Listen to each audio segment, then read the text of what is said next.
gang, aujourd'hui, je vous emmène dans un writing vlog. Lundi 19 janvier, je commence une semaine d'écriture assez chargée parce que pour ceux qui me suivent sur les réseaux sociaux depuis un petit moment, je suis dans les derniers milles de mon roman à remettre en février, à paraître à l'automne 2026. Et c'est ça, c'est un peu... c'est une belle course contre la montre, dans le sens où j'écris maintenant depuis quelques années 2 romans par année, mais là en 2026, j'ai 4 projets qui sortent au courant de l'année, dont un qui est sorti la semaine dernière. Regardez-moi le merveilleux collectif, parce qu'on est 14 rendez-vous amoureux. Le jaspage est juste parfait. En même temps que je relance pour la 3e année consécutive avec mon amie Alexandra Philibert le mouvement La Romance Jean Raffa sur Instagram et sur Facebook durant tout le mois de février, dans lequel le but principal est de propager de l'amour, de parler de romance, littérature romantique. On vous a préparé plein de belles surprises pour tout le mois de février. Ma prochaine sortie va au début d'avril. Un roman, une romance new adulte dont je parle sur les réseaux depuis un bon moment parce que c'est un roman que j'avais mis de côté pour écrire Il était une fois en octobre. Je l'avais mis de côté parce qu'il était une fois en octobre où on voulait absolument qu'il sorte pour la saison automnale, finalement. Donc, j'avais comme repoussé le manuscrit qui, lui, va sortir en avril cette année, finalement. Et là, je suis dans une série de 3 romans qui vont respectivement sortir au printemps 2026, automne 2026 et hiver 2027. 3 romans qui se lisent indépendamment l'un de l'autre, mais qui abordent des sujets hyper sensibles que mon Dieu, je pense que j'avais envie d'écrire ces romans-là depuis le début de ma carrière, finalement, mais je pense que je n'avais pas le courage d'en parler. J'aborde les relations toxiques, les agressions et également une grossesse non désirée avec avortement. Donc, 3 sujets assez sensibles. Je pense réussir à le faire, à apporter ces sujets-là avec douceur dans ces romances-là, mais quand même, ça vient me chercher énormément. Puis, à l'aube de mes 40 ans, je pense que c'était le moment tout indiqué pour finalement mettre sur papier ces 3 romans-là. Et là, aujourd'hui, journée d'écriture, lundi, enneigé, ça part. Objectif du jour, 3500 mots.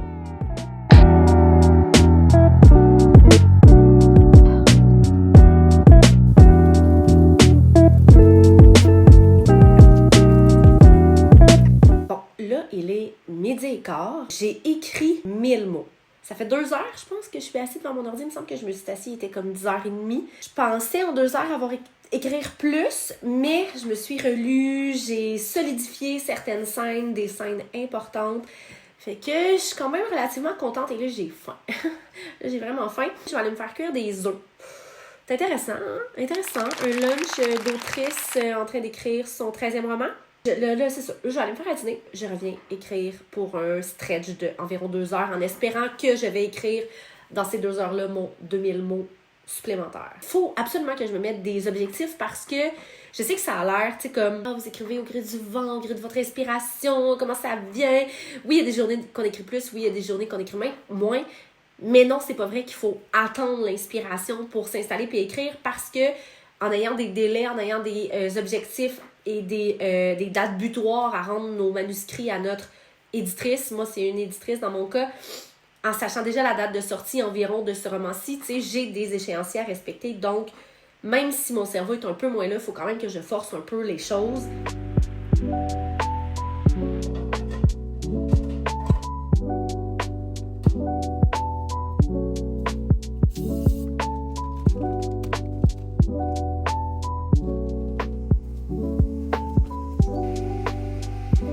Quand on fait de la bouffe, on a toujours ce gros bébé-là avec nous qui rôde autour. Mais Gus, t'as été malade ce week-end. T'as été malade, mon loup. Tu peux pas manger n'importe quoi.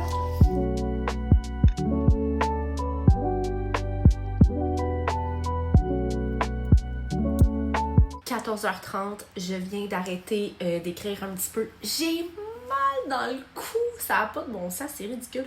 Je pense que mon plan de travail quand je suis à mon bureau n'est pas ergonomique. Souvent, je vais m'asseoir dans mon petit sofa de sol, juste là. Je suis vraiment bien. Mais on dirait qu'il faut absolument que je croise les jambes. C'est vraiment pas intéressant ce que je raconte, mais c'est ça pareil. Il y a des gens en commentaire qui vont pouvoir me dire tu devrais acheter telle ou telle chaise pour être plus confort. À Noël, j'ai reçu une tablette pour mettre mon ordinateur pendant que je marche sur mon tapis. Fait que, tu sais, ça change le mal de place. Être à l'ordinateur. Puis, tu sais, j'ai un bureau amovible. Puis, non, ça marche pas. Là, j'ai mal dans le cou, je me sens toute raide. Je me demande si je vais commencer une nouvelle scène, parce que là, je viens de finir mon chapitre 14, vraiment plus qu'à la moitié de mon roman. Je suis à 42 538. J'ai toujours bien écrit 1500 mots. Je suis à la moitié de mon objectif. Mais je vais continuer à écrire tantôt. Je vais y arriver. J'en ai un ici qui... Gus? C'est mon fidèle acolyte. Quand j'ai pas de bouffe autour de moi, il est couché puis il dort. Deuxième journée d'écriture aujourd'hui, writing vlog! Mardi, on gèle. J'ai fait moins 15, ressenti moins 22. On a déjà connu pire, mais je suis congelée. Aujourd'hui, je sais pas ce qui se passe. Pourtant, avec mes hormones, tout a des chaleurs, moi. On est le 20 mars, non. C'est MAR 20 pour mardi. Pas mars, Marie-Christelle. On est le 20 janvier. Journée d'écriture complète. J'ai mis ma tuque. Pas pour filer cocooning, mais pour cacher mes cheveux gras. Une coiffeuse écrivaine en session d'écriture. Ça n'a pas le choix de mettre une tuque, là, je suis maganée. Hier, j'ai quand même pas pire avancé. Je vous ai fait un petit topo. Un teint dégueulasse aujourd'hui, je suis désolée. Là, je suis à 43 000 mots. Je me mets pas d'objectif. Aujourd'hui, je me mets pas d'objectif parce que chaque fois que je m'en mets un, je le réalise pas. C'est peut-être trop de pression pour moi. Je mets ma musique dans mes oreilles. Je filtrais pour cette série-là de romans, et là, je suis en train d'écrire le deuxième tome. Je filtrais année 2000, genre, parce que mes personnages ont 22, 23, puis moi, ben, tu sais, c'est genre en 2005, 2006 que j'avais cet âge-là. On dirait que je file pour écouter de la musique des débuts 2000. Fait que si jamais vous avez des playlists à me suggérer, c'est pour ça que vous me le disiez en commentaire. Je vais prendre 5 minutes pour vous présenter 2 lectures que j'ai particulièrement aimées. Là. Un, l'automne, ben genre novembre, que j'ai lu, ou même début décembre, plus une romance de Noël. Là. Je sais que Noël est passé, mais il faut quand même vraiment que je vous la présente. Et aussi ce que je viens de commencer à lire. Je vous reviens tantôt avec des idées de romans.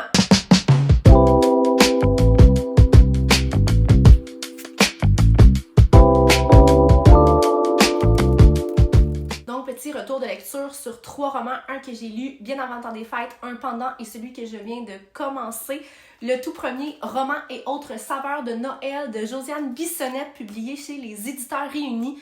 Celui-là, je l'ai lu pendant le temps des fêtes et honnêtement, ça a été comme une doudou qu'on enfile, une doudou réconfortante. Dans ce roman-ci, on y suit Evelyne, une mère célibataire fraîchement séparée qui s'apprête à vivre son premier Noël seule avec sa fille Marguerite. Et afin de préserver la magie des fêtes et aussi respirer un peu, elle loue un chalet dans les Laurentides. Et là-bas, elle va tomber sur un livre de recettes mystérieux. D'un autre côté, il y a Alexis, un jeune chef copropriétaire d'un restaurant qui réussit super bien professionnellement, mais qui se sent complètement vidé à l'intérieur. On peut le comprendre, hein, dans le temps des fêtes, en restauration. Et lui aussi se réfugie dans un chalet près de chez ses parents pour prendre du recul. Ce que j'ai adoré dans ce roman-là, c'est d'abord le point de vue à 2 voix. Moi, j'aime ça voir les 2 côtés de la médaille. Donc, on avait le point de vue de Evelyne et le point de vue d'Alexis. J'aime comprendre ce que chaque personnage vit, ressent, cache aussi. J'ai aussi eu un gros coup de cœur, un méga coup de cœur pour le livre de recettes mystérieux. Moi, j'aime ça, les énigmes, j'aime me poser des questions, puis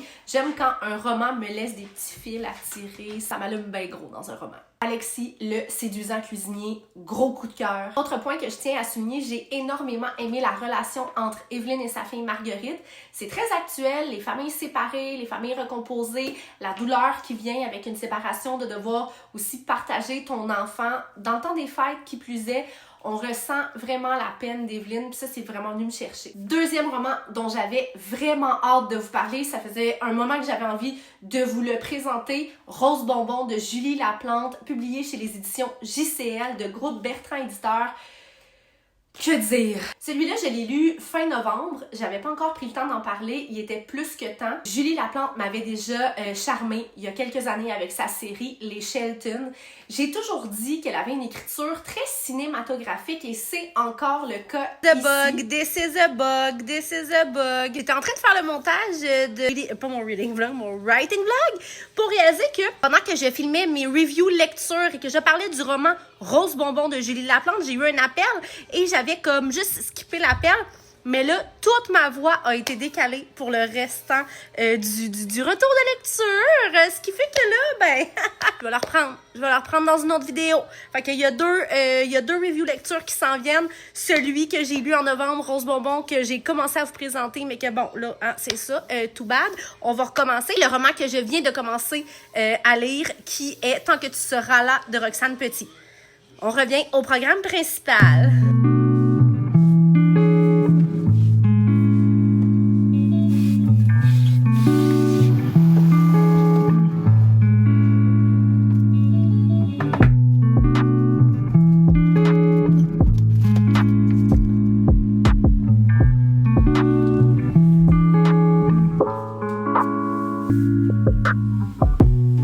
Mercredi 21 janvier, il est 14h, je n'ai pas écrit un seul mot de la journée. À ma défense, j'ai fait un méga ménage de mon bureau, de mon espace de travail parce que j'avais besoin d'un nouveau meuble.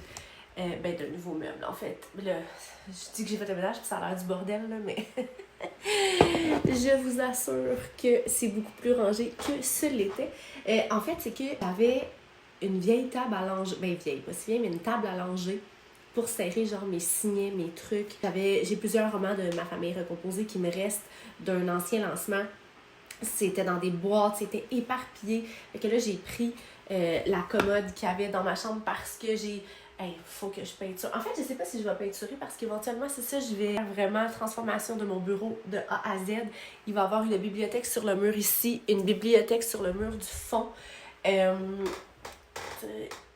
C'est pas très grand là, comme bureau, mais c'est amplement suffisant. Puis c'est ça, faut que je peinture là, parce qu'il faut que je refasse mon bureau. Fait que c'est pas terminé, mais là j'ai juste comme vraiment, ça fait du bien là, vraiment là, dans mon... il là, je vais réussir à l'ouvrir. Il est vraiment lourd parce que j'ai mis tous mes signets de tous mes romans quand je pars en salon du livre. Mon Dieu, mon tiroir est vraiment lourd. C'est ridicule. J'ai mis tous mes signets que j'ai classés par roman pour quand je vais en salon du livre ou dans des événements. D'ailleurs, cet hiver, en fait, je vais être au salon du livre de Trois-Rivières au mois de mars. Et ensuite de ça, le 7 février, je vais être en dédicace à la librairie Hamster de Joliette avec d'autres merveilleuses autrices. Un événement un peu style Saint-Valentin. Fait que c'est ça. J'ai vraiment pas écrit aujourd'hui. Demain, journée d'écriture. Je sais pas si je vais écrire ici ou si je vais aller écrire au petit café et il est 2h15. Puis moi, c'est pas une très bonne heure l'après-midi comme ça pour me m'installer à m'écrire. Mon cerveau est pas tout là. Honnêtement, c'est soit le matin tôt et je termine vers 2h15 habituellement d'écrire ou le soir quand tout le monde dort plus tard. Puis là, ça dépend de mon niveau d'énergie. J'ai encore du temps et je remets mon manuscrit le 15 février. Je le répète souvent, mais c'est comme pour imprégner la date dans mon esprit. Je vais rapper ça, ce vlog-là, avec demain, jeudi, donc ma semaine d'écriture, une semaine... pas complète, là, mais dans ma vie d'écrivaine, dans ma vie d'autrice. Jeudi, dernière journée d'écriture de la semaine pour moi. Aujourd'hui, je m'en vais au café Le Saint-Paul à Saint-Paul-de-Joliette. Ça fait, je pense, 2 semaines que je suis pas allée. La dernière fois, j'ai fait un petit vlog rapide d'une journée d'écriture. Puis, j'avais-tu fait un vlog de semaine? En tout cas, on dirait que je suis toute mélangée. Puis, je vous avais amené avec moi au Saint-Paul. Et là, aujourd'hui, j'avais vraiment besoin de sortir de la maison pour écrire. Pour moi, aller dans un café, c'est vraiment comme un moment où je ne suis que plongée dans l'écriture. Donc, c'est ce que je m'en vais faire aujourd'hui. Il est 9h30. Je devrais être là dans 10-15 minutes. J'espère que ça va être productif. Je me mets pas d'objectif encore aujourd'hui non plus. Je restarte ça en force parce qu'hier, j'ai plus fait du ménage qu'une journée d'écriture. Faut vraiment que je donne une go. OK, let's go!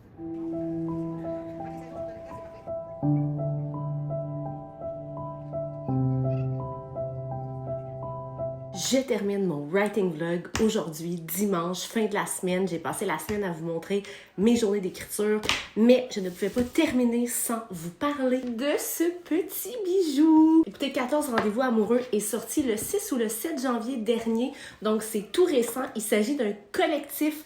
C'est vraiment spécial ce collectif-là, auquel j'ai participé, je vais le mentionner quand même. Le concept, en fait, c'est très simple. C'est comme un calendrier de l'Avent de Noël, mais pour la Saint-Valentin. Regardez le jaspage, il est tellement magnifique. Vous l'avez peut-être vu passer sur les réseaux dernièrement.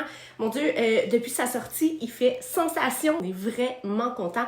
On est en fait 13 autrices, un auteur. Oui, il y a un homme qui s'est joint à notre brigade et on a écrit une histoire d'amour par jour à lire en fait du 1er au 14 février. La toute première histoire est la mienne, donc vous n'aurez pas à chercher très longtemps pour la trouver. Et ce sont 14 histoires magnifiques par des auteurs, autrices talentueux, talentueuses, publiées chez les éditeurs Réunis. Toutes les histoires tournent autour de la Saint-Valentin finalement. Et c'est du gros bonbon à lire. Il est actuellement disponible partout en librairie au Québec sur le site leslibraires.ca, sur le site des éditeursréunis.com. Fait que si vous cherchez quoi lire par temps froid au début février, ok, vous pouvez le lire avant, après, peu importe, mais mettons que vous voulez suivre le concept du 1er au 14 février, vous savez ce qu'il vous reste à faire. Sur ce, dites-moi en commentaire si vous avez aimé suivre une semaine dans ma vie d'écrivaine, une semaine d'écriture finalement, et peut-être que j'en ferai d'autres à l'avenir. À bientôt!